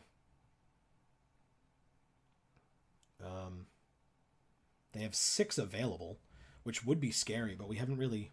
I don't know. I don't know what we've seen from them recently. Puncturing Blow? Puncturing Blow on the 3/1. That's an interesting choice. I would think you would do it on the thing that can block really profitably against you. For now. I'm not trying to be as aggressive this time. Wow, this is terrible. Okay, let's equip. And pass. And not attack. No. No, no, no. Yeah. I guess it wouldn't have been the worst thing in the world to attack there. Because they didn't have enough mana up to cycle anything. Let's see. I may pay for that. We'll find out. Yeah, Sifter Worm. So they get to scry 3, reveal the top card of their library, and gain life. Yeah, that may have been a problem. Now I need to draw white to get this Desert's Hold on that thing immediately. They are revealing... They reveal the top card no matter what, and it is... They have a lot of cards that let them 3. That's interesting. Manglehorn. So they gain 3 life, and they get to destroy an artifact with it, which would be the Dagger. Okay. I hope they boarded that in. Genuinely, I do. White. White land. Plains. Maybe. Why are you making me wait on my upkeep? Okay, it's a Bitterblade Warrior. That's not good. I will pass. They're going to destroy my Dagger with their Manglehorn. They have to draw it first. But now they can play Manglehorn because I know they have it. There it is. Ooh, it's foil. And they can destroy my Dagger, and my other Dagger, while this Manglehorn is out, will enter the battlefield tapped. Okay. This is not looking good, guys. Not looking good at all. Not a fantastic game 3. Let's draw a card, shall we? So I will block. It has trample, so I'll take 4 trample and go to 16, but I get to draw a card. So I'm hopefully 1 card closer to a Plains, which is all I need. That is not a Plains. But I said I was 1 card closer to it. Now they have a 2/4, which does well against our flyers. They end their turn. We draw another forest. Well, guys, this game has been fun. This is going to be a 3/2 Death Touch, which means it could kill anything that blocks, but it's not really relevant. I'm going to need it back to... I don't even know that it matters. They just attack for 7, 8, 9, 10, 11, 12, 13. I can block 2 of it. So I take 11 and go to 5. There's just nothing I can do here. Desert's Hold stops the 7/7. But that's if we draw a white next turn. And this gets something back to the battlefield, but it's only when it attacks. And I'd have to exert it to do it. This is really rough. I'm going to end my turn. There's nothing I can do. I'm not attacking.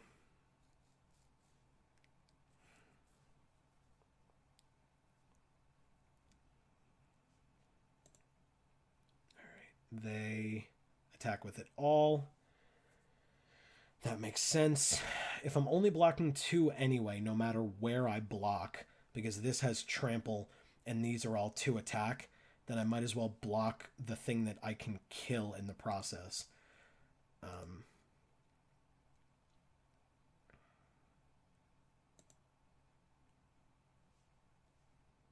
They end their turn, and I draw a forest.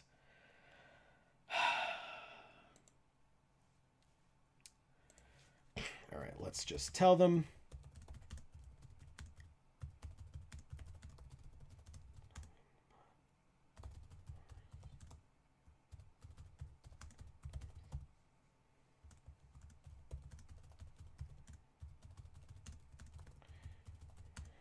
I could spell, I promise. Okay. I will let them look at it, concede, yes, and then reveal my hand. Well, that was fun. This last game sucked, but the first 2 were interesting. This person had an interesting deck. Great games. That Desert's Hold. Yeah, exactly. All right. Oh, nice. Okay. Blue-red god. That explains the mana base. All right. So, very good. Guys, I will be back. Never saw him against you.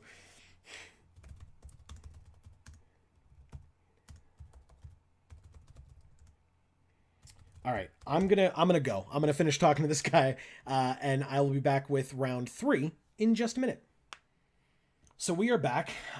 It turns out that apparently we do not get to play first. And it turns out that this deck is good unless you have a handful of white cards and no white mana, or just no lands in general. And then you know, or one, and then you have to mulligan. Wow. I am, like, this is, like, getting a little ridiculous today. This is even worse. Okay, great. I guess I'll keep it. Prepare to fight goes on the bottom now. This is awful. Awful, awful. We have, like, nothing but 2-drops in our deck and just can't find any of them. Here's a Hostile Desert. That's pretty cool. I actually like this card a lot.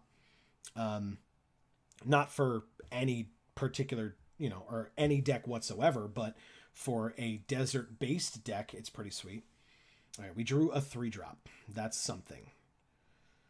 All right, so they're red, maybe red-green deserts, but at least deserts. Okay, sweet, a Bitterblade Warrior, something we can play. I like that. Okay. That is definitely something. But they'll be playing...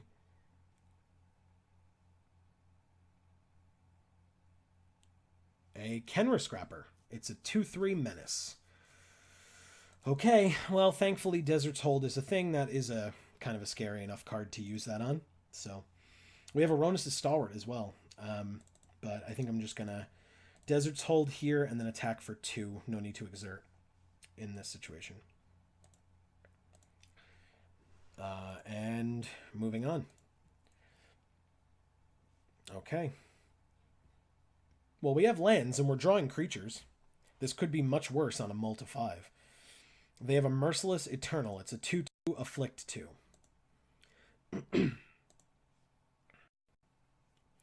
And they can tap 3, which they don't have the mana for right now. So they only have colorless available to them. So I'm going to attack and see what they do. If they want to trade, I'll take that trade. I have other things that do similar things. So I'd rather they be able to get through later.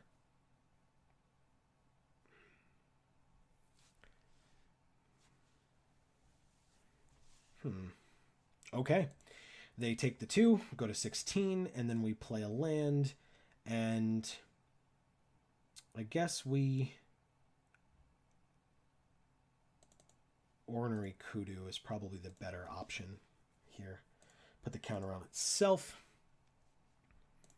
Becomes a 2/3, but it's still a good blocker against the Merciless Eternal. We would lose 2 from Afflict, but they'd have to discard a card and use basically all of their mana to be able to make it big enough to be a threat against this thing.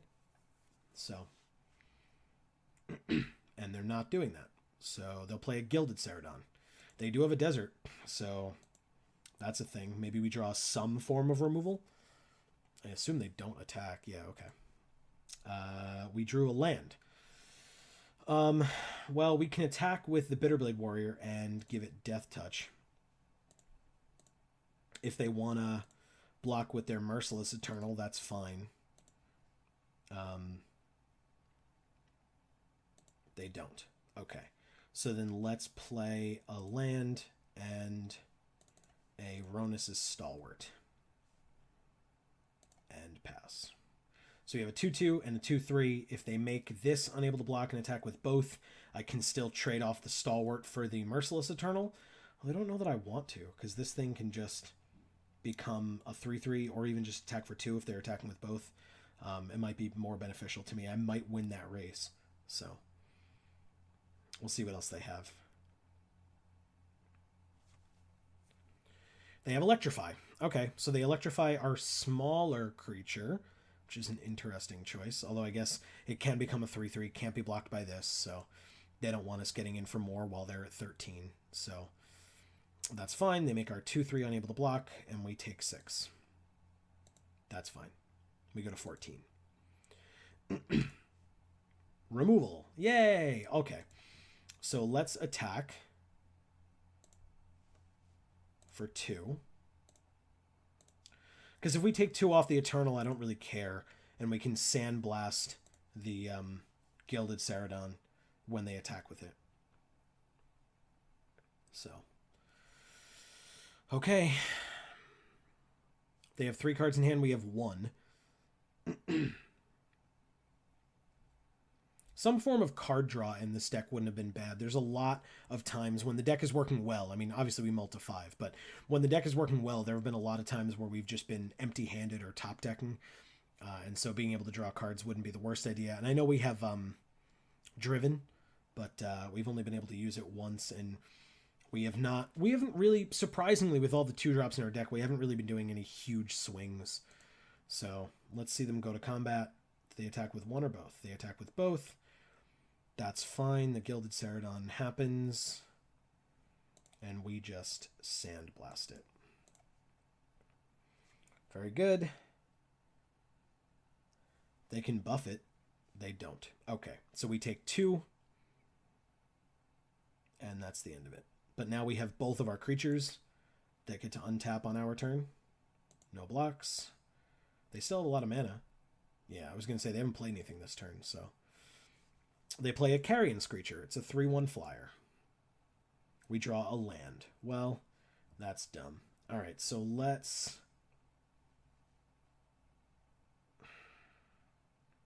attack with both.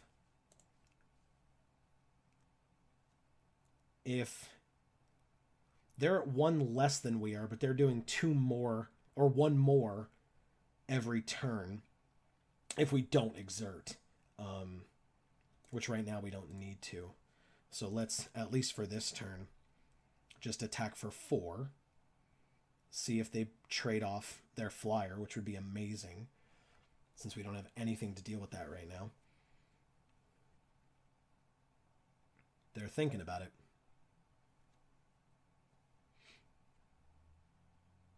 If they do it, we're in a great position. That's awesome. Oh, that's so nice. All right. I don't know what they have in their hand, but still. They tap 4 for a Frontline Devastator. Okay, that's a good card. Let's see what we get. We get attack for 2 is what we get, to be honest, but that's fine. We go to 10. They're at 9. And we drew another land. Well, apparently we're here again, guys.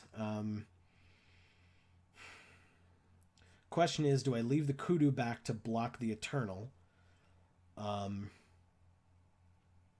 Otherwise, we take 5, go to 5, and they can buff this, what, 1, 2, 3 times. If they play another land, 4 times. So that would be 7 total from this. And 2 from this. So yeah, we're going to have to leave that back as a blocker.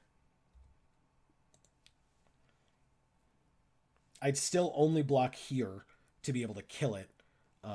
But yeah, they can pump this thing like crazy.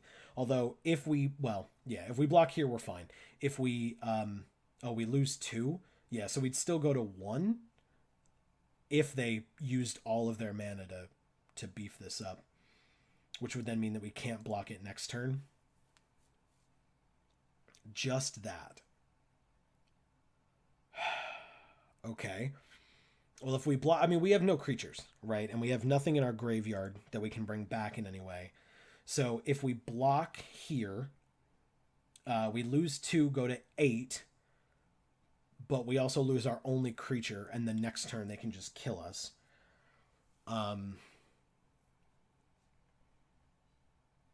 So I think we just take the 3, and if they want to make it huge and waste their turn, they can do that. 1, 2, 3 times. They do it once. They do it twice. And that's it. Okay. We go to 5. And then they play a Thresher Lizard. Yeah, I mean, they're kind of all over us. We gain 3, go to 8, and then have 2 blockers and a flyer and a ground. This is a 4/4. And we have, these both have Afflict 2. But if we don't block here, they can buff it. And if we block here, if they don't block here, they can buff this as well. And this would become 4. And we'd lose 4 for blocking them both, and this is 4. I don't know that we can win at all if they swing out, which is undoubtedly what they're going to do. They'd have to get rid of one card in their hand, so they might not have enough mana to do everything, but they could just discard the card with this, making this back into a 4/4. But that would be what? 1, 2, 3 mana, which would leave them 4 plus, even if they play in a land, that's only 5, and they need even numbers for this. So they can do this twice, making it 5 power. This would be 4 power, and this would be 4 power. So that'd be 13 total, and I can stop 2 things. So the most I would take is 4, but I would get afflicted, and I'd still lose. So I'm going to concede so I don't show them any more of my deck, since this was a multi-5 and a bad game to begin with. Okay, well, they had the Carrion Screecher, so there's technically Stinging Shot. I think we're okay, though.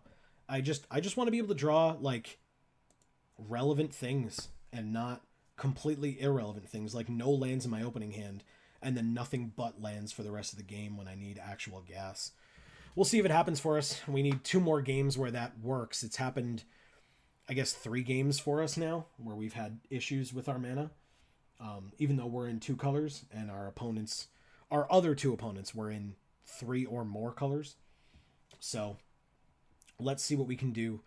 I'm not salty. I don't do that. Whatever. Like, if we draw poorly, we draw poorly. I don't pretend to be amazing at this game anyway, where I'm like upset that we need to be, playing better or whatever. I'm trying, don't get me wrong. I'd love to, actually make my money back on some of these drafts, but yeah. It's a fight for a trophy every time, and we already know that we've lost it, but we could still win some prize if we go 2-1. So I'm definitely hoping to be able to do that. And they're either really thinking about this sideboard plan or... Okay, thank you. I was like, I don't know that you saw much out of us in the first place. I'd love to play first. This is... What a weird hand. I'm keeping it because I'm just so tired of mulliganing, but what a weird hand. All right, let's play a land and pass. Hopefully we draw a 2-drop next turn. What a weird... Oh my god. All right. Well, we can blow things up with Sandblast, that's for damn sure. Okay, they have a desert.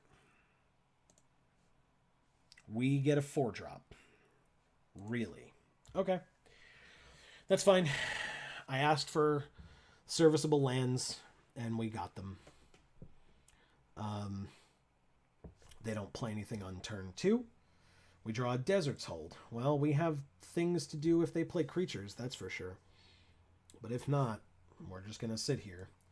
I need to draw a land to be able to play this Sentinel or a 2 or 3 drop creature to be able to make some kind of a play next turn. Are they cycling? They're tapping 2 to cycle. Yes. Okay.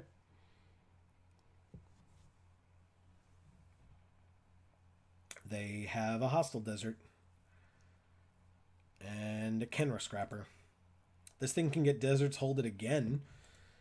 I drew a land, though, so I'm going to play... That's actually a kind of a tough question, isn't it? I can't block it, and the most I'll take is 4, which is not the worst thing in the world. If I draw one more land, I'll have Aven. So I think I'm going to Deserts Hold now, so I don't have to deal with that thing. And then next turn, either Steadfast Sentinel or Aven will be what I play.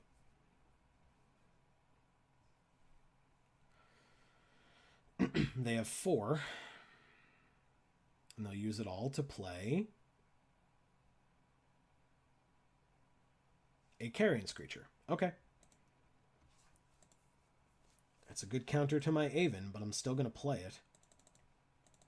Because I'll have Sandblast for that guy. I'll gain 3 life and pass. If they attack for 3 here, I think I take it. Because then I'll have 2 3/3s in the air, and I can always Sandblast the next time it attacks. And besides, I'm at 23. I'll be at 26. And so I win this race if they're just attacking with a flyer. Yep, that's fine. I allow that.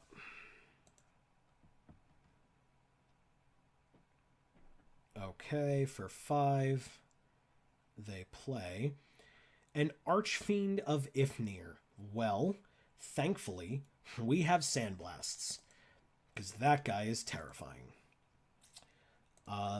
In fact, why don't I attack and see what I can do? If they take it, they take it. That'd be sweet. They don't block. I will end my turn. I can actually Sandblast both of these, which is awesome.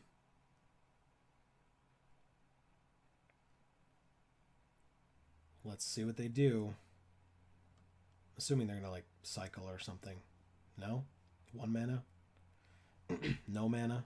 Attack first?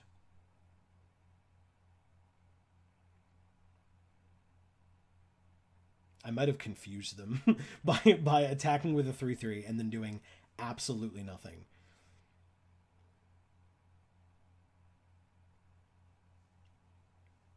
Okay, they're tapping a lot. So 3 for an on-crop crasher. I like this guy. Okay, so I guess now if they attack with all 3... Yes, okay. I might have to kill this guy. Yeah, I think I do. Let's do 3 for a Sandblast on the Archfiend. And they will cycle something, I assume. Oh. Alright, well, I guess I'll Sandblast it again then. Because I really want it to die. I'm still taking 6, which is unfortunate, but the Archfiend is sure dead, and that makes me happy. So the Sandblast fizzles. That is fine. That thing is a massive threat that I needed to get off the board. Okay, so I can play the Aven. Do I need to play the Aven, though? I don't think so. I think I'm going to play a Steadfast Sentinel and a Dagger of the Worthy. That was silly. Okay, I just clicked the wrong thing. There we go. Dagger of the Worthy. That way I can attack for 3, and then... Oh, no, because they can just exert this. So I'll leave them both back. I have the 6 to eternalize this if they kill it. But I'm planning on just trading it off here. But let's see if they have some form of removal in red. Yeah, I was going to say in red-black, that's not that hard to do. Okay, they're just going to exert, make this unable to block, and hit me for another 6. I go to 8, but I do have another Aven, which is nice. If I draw another land, I can play and equip. Yeah, they exert. That's fine.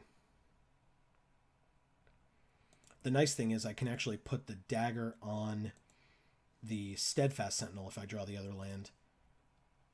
I didn't. I can gain 3. That'd be cool.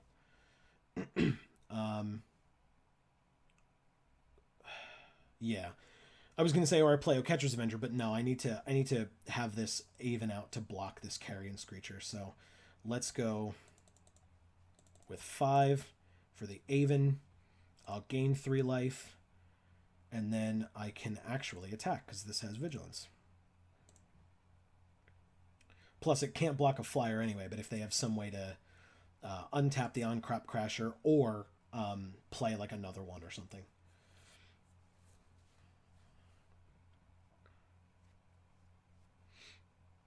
Yeah, we're not totally out of this game yet. It's not looking amazing. Yeah, Ramanop Ruins is really good.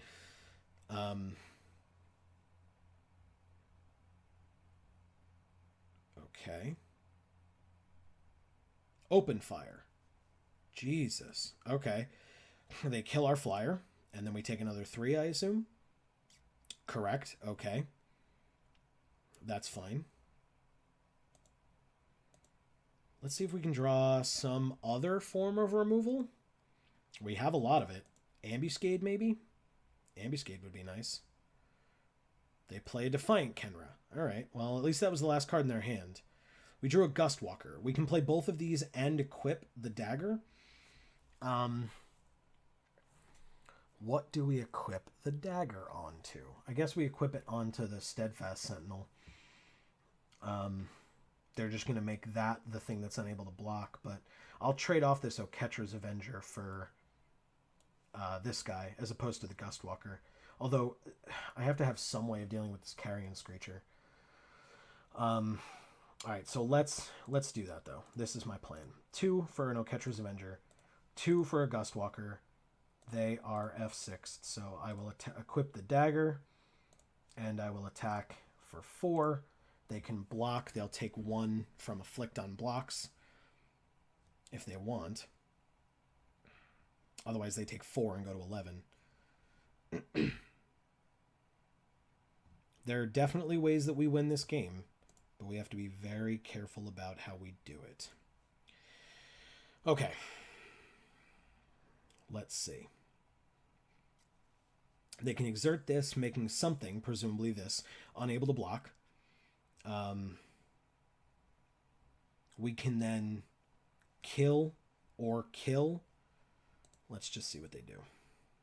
They have 1 card in hand. They're only attacking with the flyer. That is fine. I cannot block that. But it means that my Gustwalker can get in for 5 next turn as well. And they'll go to 6. They have 1 card in hand. I don't know what it is. But we'll... Oh, no, they're going to Ramen Up Ruins. Okay. Can they do it twice? No, because they have to tap it to do it. Okay. So they Ramen Up Ruins. I go to 3.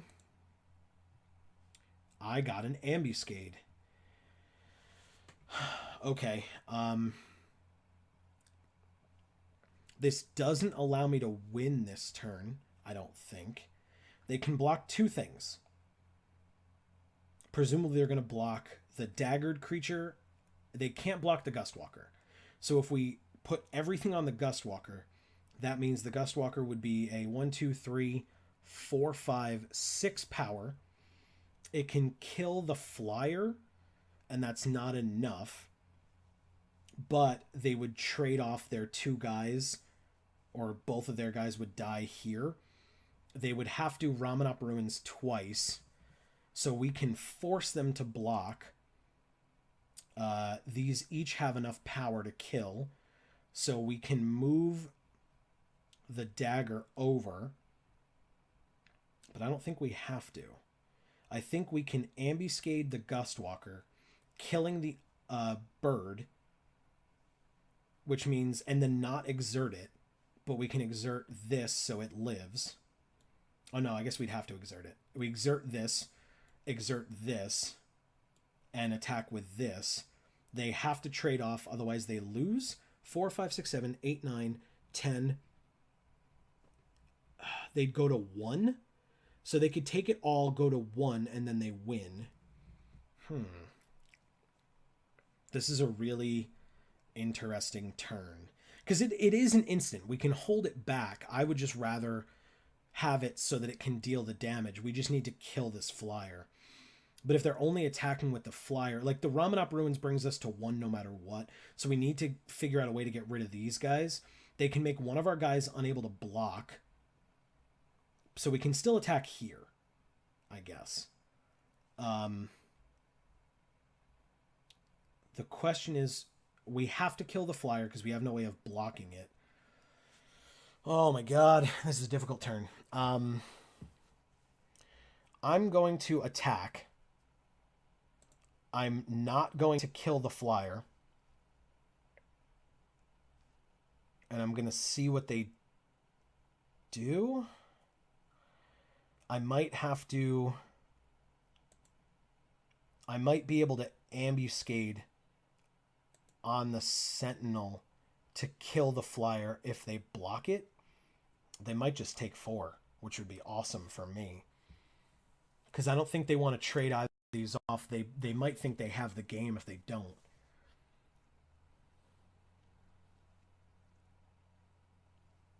Ambuscade kills the flyer no matter what because we don't have a way of dealing with it.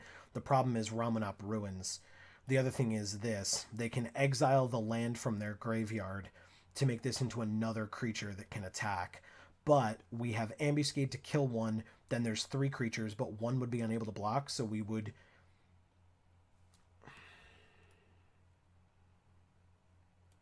Would they have enough to do both?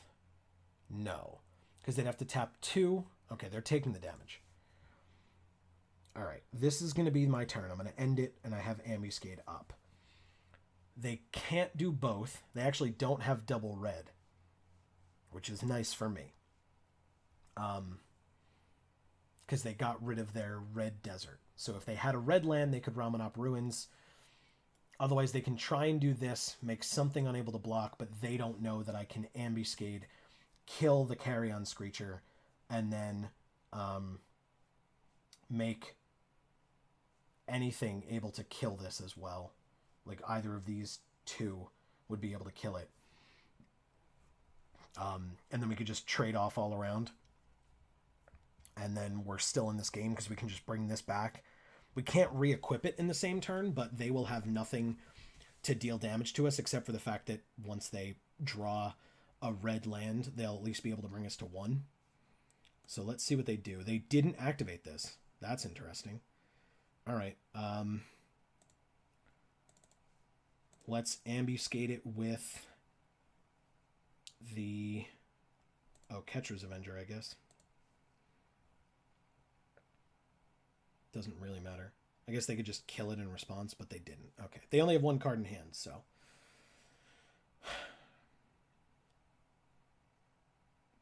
Okay. They play a Scrounger of Souls, a 3/4 lifelinker. That's not good for us. Ooh. Okay. That's pretty nice. And we have 6, so we can totally do it.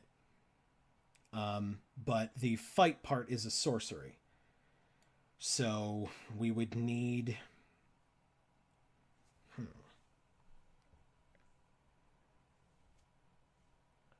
We could prepare in response to attacks, or in response to blocks, to make this live against the Scrounger, which is what I assume they're going to do.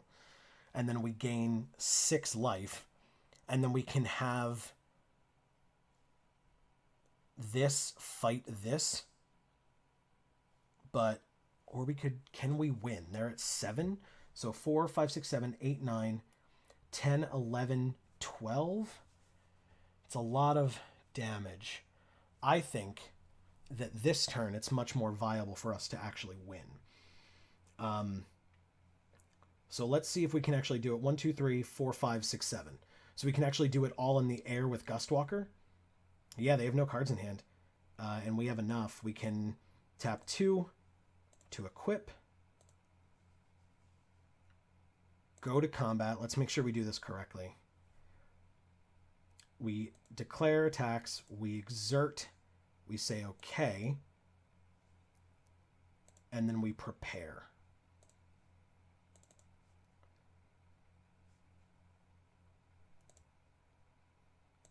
Okay, it's a 7/5 flyer. And we got there. That was very stressful. Okay, let's do this quickly because my clock ran low because I was thinking a lot. I like this deck. I don't think there's a need to put anything else in, so I'm just going to submit. This was nice. 1, 2, 3, 4. This hand is not amazing, but it is not a mulligan hand, which is good because we've had way too many of those. Okay. Land, pass. They start with the desert. Makes sense. Now they have 2, and they play nothing. Okay. Land. Bitterblade Warrior. Pass. Okay. We have Desert's Hold if they play something annoying. Which they do.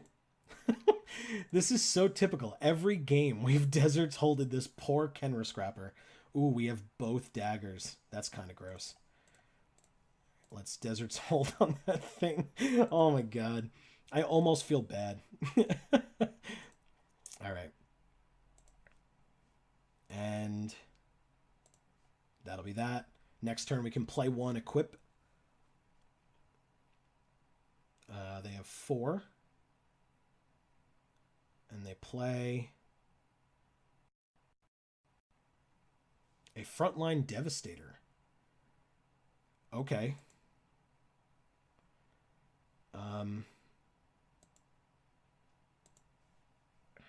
We drew another land. Okay, let's...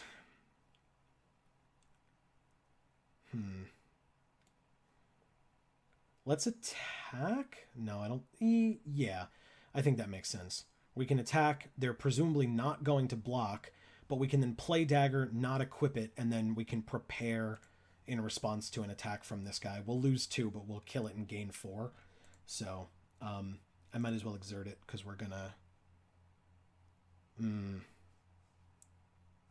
Yeah, I mean, the problem is, I guess, if they don't attack, but why wouldn't they?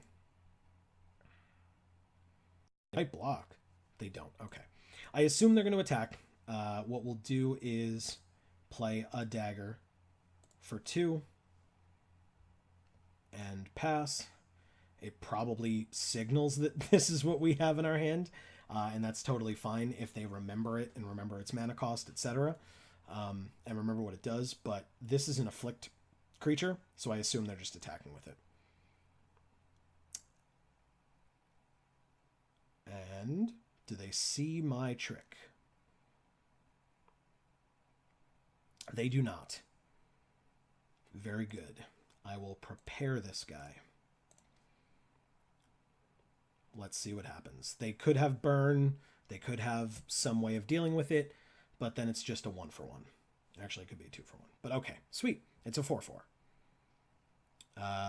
Still in declare attackers. Now we go to declare blockers. I lose 2 life on blocks, but I'm going to gain 4.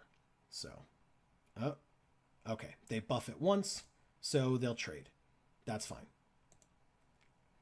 I lose 2, but I've made them use their whole turn on that. It kind of sucks because we don't have any more creatures, but that's still fine. They played a land, and they tap 3 to play another Kenra Scrapper. I kind of saw that coming. All right. We drew another land. What else is new? All right, let's play a land, tap 2, and play another Dagger, and pass. I'll take 2. I'll even take 4 if you want to exert it. That'd be silly, but I'll take 2 this turn and go back to 20. I could use some creatures. They could Ramen up Ruins again. They have their classic same desert combo that they had last game. Just the 2? Correct. Okay, so I go to 20. That is just fine. And they end their turn. And we, of course, draw another land and get to pass our turn. Great. Well, if we're not threatening them, I don't see why. Yeah, they'll just play a Firebrand Archer. That's fine. They can start pinging us off their burn spells and or attacking us for 2. Okay. Yep. Yes. I don't have anything to play, so... Okay, well, this is unfortunate as well. I will also try not to forget that we have Fight in our graveyard. And we have... Just, I'm going to play a land and pass again. This seems eerily similar to Game 3 of the last round, which is not something I'm proud of. All right. There's still nothing I can do, so I'll just F6 and see what they've got going on. They've got attacks for 4, I assume. Yeah. I go to 14. And then they end their turn. Ooh, I got no Catcher's Avenger. Okay. Well, it's a fight, so that's not something I want to do. But for fight, I'll wait until it has attacked and I can prevent all... Oh, it's all combat damage, so it still wouldn't work off of a fight.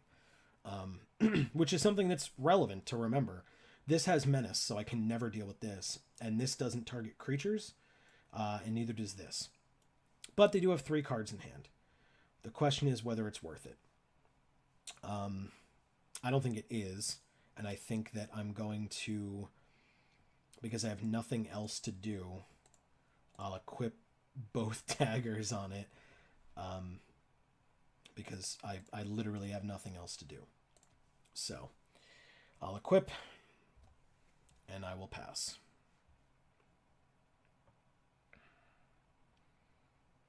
It is a 7/1 that I can exert to prevent all combat damage that would be dealt to it this turn. But again, fighting is not combat damage. I could Driven to Despair it, though, and make them discard a card and I draw a card. Although they do have 3 cards in their hand, or what will be 4. We'll just see how many of them they play this turn. They could also play, any form of burn whatsoever to kill it. Okay, so I take another 4 and go to 10.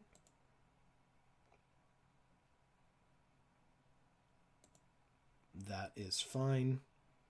And then I'm assuming they're playing something. They have 4 cards and like 1,000,000 mana. 1,000,000 equaling 7 in this case.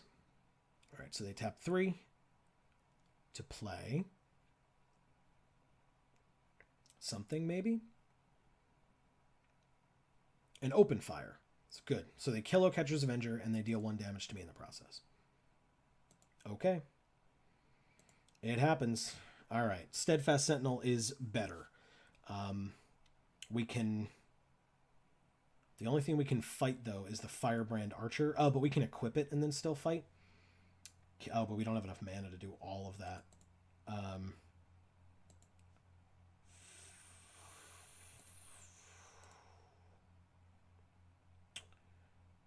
Okay.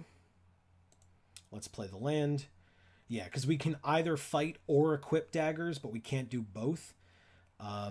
So I think for now I'm just going to equip daggers. We'll be able to block this guy with no fear. Although, again, if they have some kind of a burn spell, but we're still okay, I think.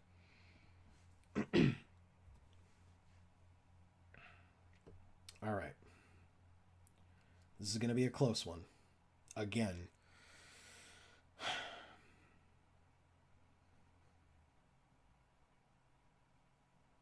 Okay. So that's my turn. Now on their turn.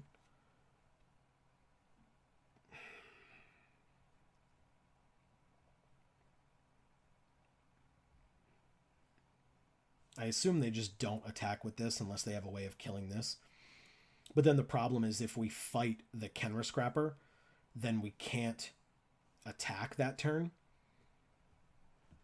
Because this would just easily block and trade. And that I don't want that. So I assume they just attack for 2. Excuse me. Yeah, they do. All right, so I go to 7.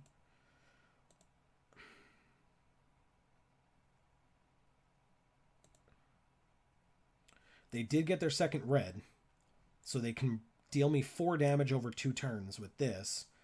So I'm essentially at 3.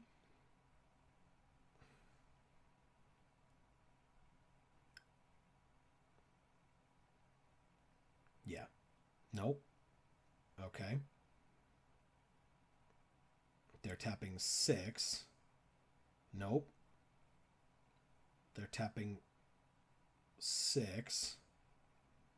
For a Granitic Titan. Okay.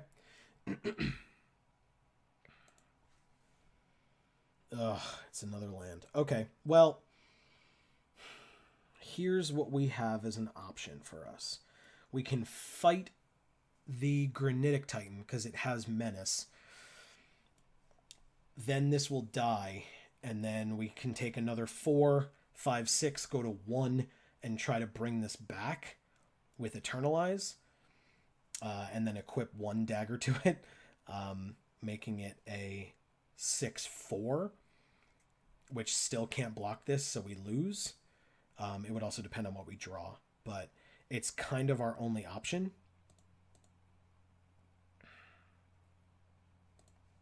Because if we don't, we lose automatically. So I have to have this fight this. The fight happens. They have 2 cards in hand and 2 mana, so they could do something, but I doubt it. Oh, nope, they're playing something. It's a without weakness. It gains indestructible. I mean, we... Okay. So we go to 6. It gains indestructible, and then we lose. So we have to concede. Well, that was unfortunate. But that's also the game. They end the match. They win the match. We went good old 1-2 again. I thought this deck had a little bit more potential. Let me know in the comments if you agree, if you disagree, if I played poorly. I think I did much better now than I've done in the past, if you've been following along. So I definitely appreciate any and all feedback. If you're just going to say that I suck, that's fair. But if you let me know why, that would help me maybe get a little bit better so that I can make some more entertaining drafts. But yeah, I thought this deck was okay. Let me know what you thought of it in the comments down below. There are going to be some videos popping up on the screen. You can click on those as well to check out more stuff on our channel. If you click on our logo, you'll be able to subscribe to see when all of our videos come out. We have these drafts every Saturday. We have story reviews every Thursday, and we have product openings, actual paper magic, every Monday. So this has been Geek for All. I've been Joe. Thank you guys so much for watching. Like I said, I really hope you enjoyed. And as we always say, in whichever video of ours you watch next, we will see you all next time. Thanks, everybody.